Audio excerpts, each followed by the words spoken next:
शास्त्र कहते हैं कि साल का बुद्धिदायक, जो साले हैं वह तो बुद्धि देने वाले हो गए, और जो घर की स्त्रियां हैं वे उनकी प्रधानता। ये कलयुग का प्रभाव। और इसीलिए जो धुंधली थी उसने कह दिया कि रख दो, मैं खा लूंगी। फल रख दिया अलमारी में, और उसके बाद कुछ दिन बीते।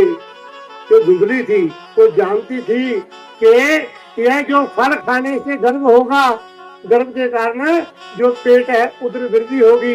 यदि गांव में आग लग गई तो भी कुबुद्धि थी, बुरे विचार थे। यदि गांव में आग लग गई और मैं भाग के कैसे जाऊं, और यदि वेद व्यास सुखदेव जी की तरह यह 12 साल तक मेरे पेट में ही रह गया, इसका जो प्रसव है वह ना हुआ, तब मुझे पीड़ा हुई। लालने पालने दुखम प्रसूतायाम च वर्तते। शास्त्र कहते हैं कि जो बालक है उसका लालन पालन करने में जो माता है उसे बहुत कष्ट है। जब बच्चा गर्भ में आता है उस समय माता का जो खान पान है उस पर बंदिश लग जाए, तीखी चीज नहीं खानी, और ज्यादा टहलना नहीं। जो बंदिश है वह प्रारंभ हो जाते हैं। इसलिए जब बच्चे ने जन्म ले लिया, जब जन्म होता है ना उस समय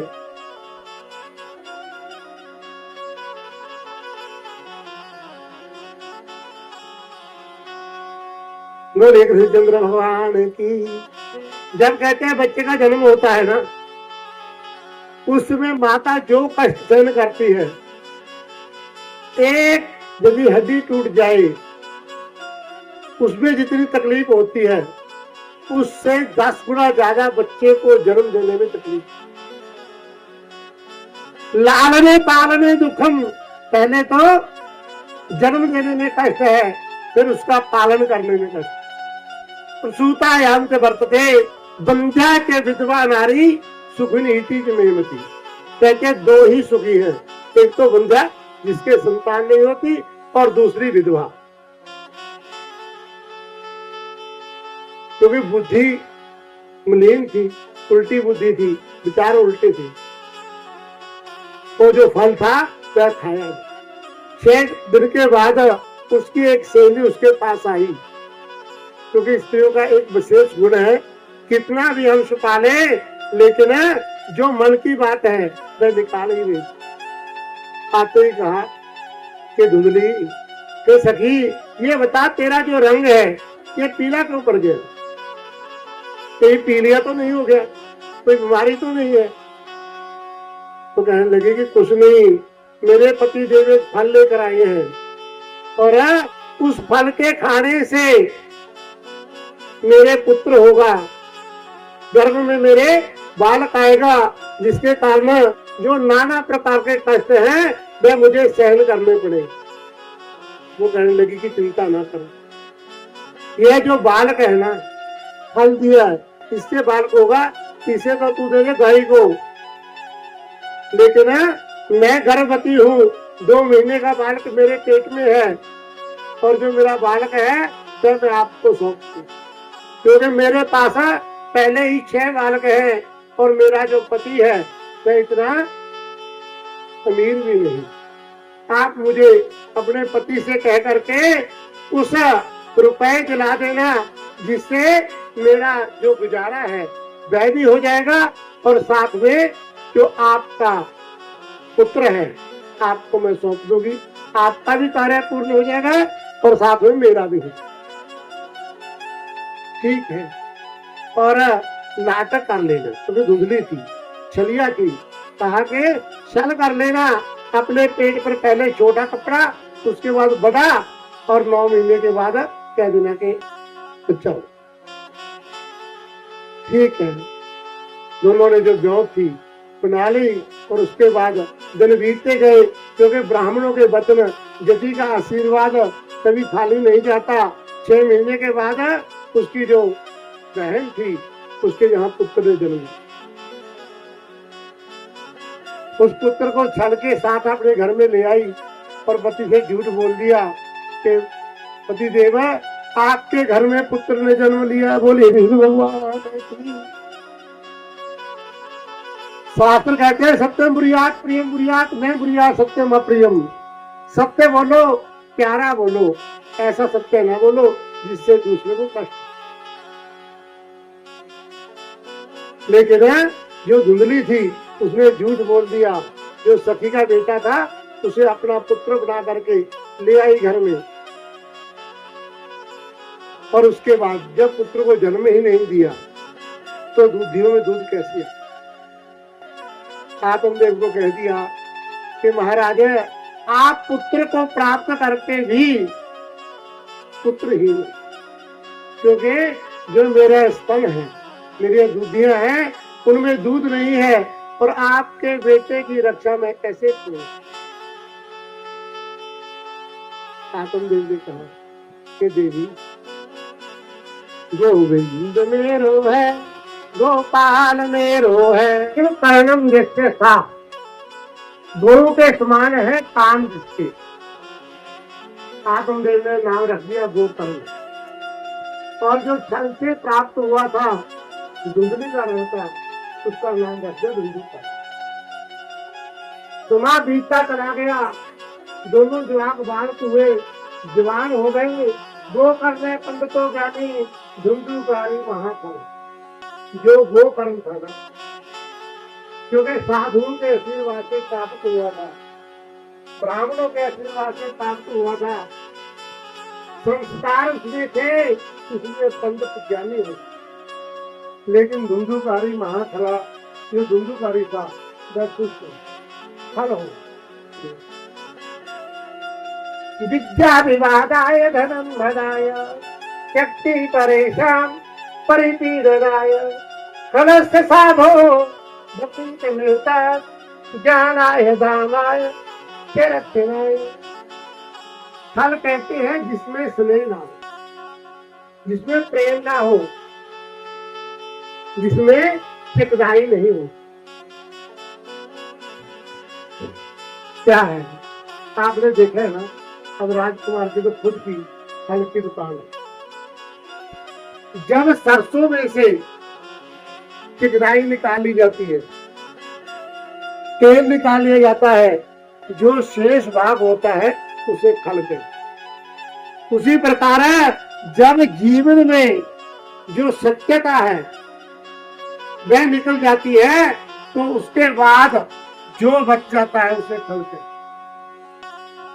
अब सत्य निकल गया, सदाचार चला गया तो क्या होता है।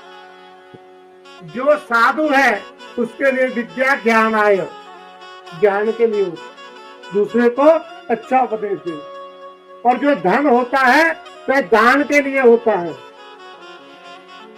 यदि शक्ति आ जाए, कोई परमात्मा की मेहर हो जाए तो दूसरों की रक्षा के लिए। खलस से साधो विपरीत मिलता, जो खल है उसमें क्या होता। विद्या विवाद आय, जो ज्ञान है वह झगड़े में प्रयोग करेगा। विद्या विवादाय धनम भजाय, और जो धन है तो अहंकार के लिए, मेरे पास करोड़ों, मेरे पास ये है।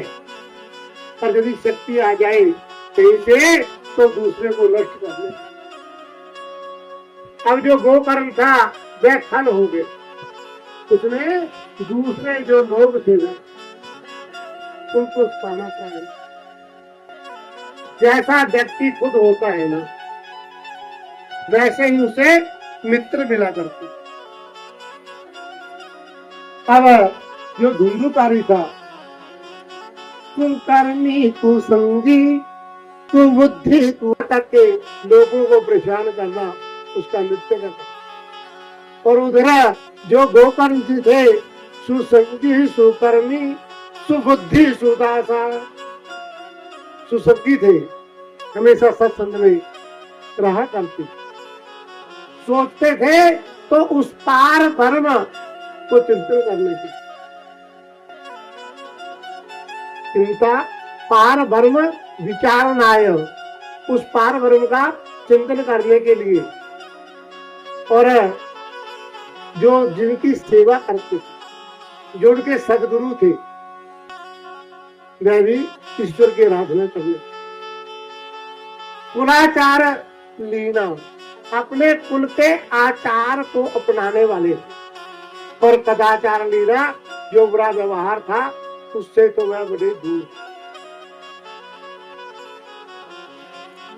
इसे थोड़ा समय और बीता। अब क्या था कि उन्होंने अपने पिता को सताना शुरू किया। शास्त्र कहते हैं, पिता धर्म है पिता कर्म है, पिता ही परम तपा, पितृ प्रीति मापन्ने प्रियंते सर्वदेवता। सबसे बड़ा धर्म पुत्र के लिए क्या है? अपने पिता की आज्ञा का पालन करना।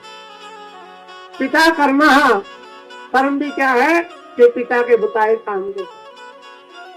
पिता ही परमम तपः, भगवान की आराधना करने की गुरु।